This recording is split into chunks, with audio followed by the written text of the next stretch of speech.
নমস্কার বন্ধুরা, আমি রণদীপ। আজ আমি আপনাদেরকে ঘুরিয়ে দেখাবো গঙ্গার তীর বর্ষাকালে কতটা সুন্দর হয়ে ওঠে। তাহলে আপনারা হাতে মোবাইল ফোন নিয়ে ভিডিও একটুও স্কিপ না করে দেখতে থাকুন আজকের মিনি ব্লগটি।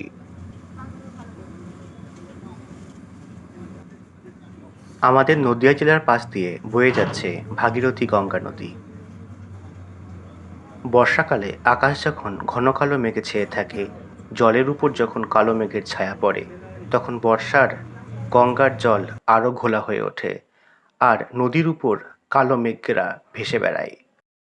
আমি এখন দাঁড়িয়ে আছি শান্তিপুর গুপ্তিপাড়া ঘাটে। এই গঙ্গা নদীর বাঁ দিকটা শান্তিপুর ঘাট আর ডান দিকটা গুপ্তিপাড়া ঘাট। আমি এবার শান্তিপুরের দিক থেকে লঞ্চে উঠব এবং চলে যাব গুপ্তিপাড়া ঘাটে।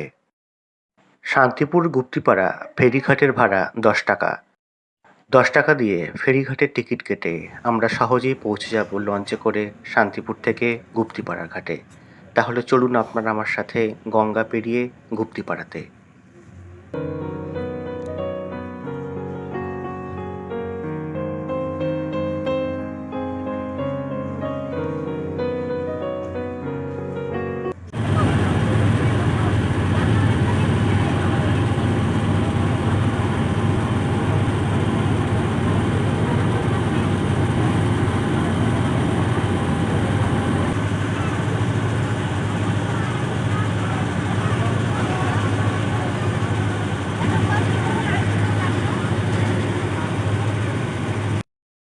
বর্ষাকালে ভাগীরথী হুগলিতে জল অনেকটা বেড়ে যায়। সেই জলের উপর দিয়ে লঞ্চ যখন সামনের দিকে এগিয়ে যায়, তা দেখতে অপরূপ লাগে।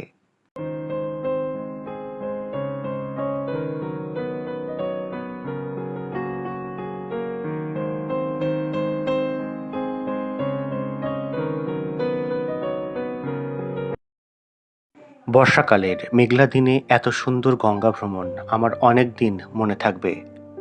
আশা করি আপনাদের ভিডিওটি খুব একটা খারাপ লাগেনি। আমার যাত্রাপথ শেষ হয়ে আসলো। সামনেই গুপ্তিপাড়া ঘাট। লঞ্চ থেকে এবার সবাইকে নেমে যেতে হবে।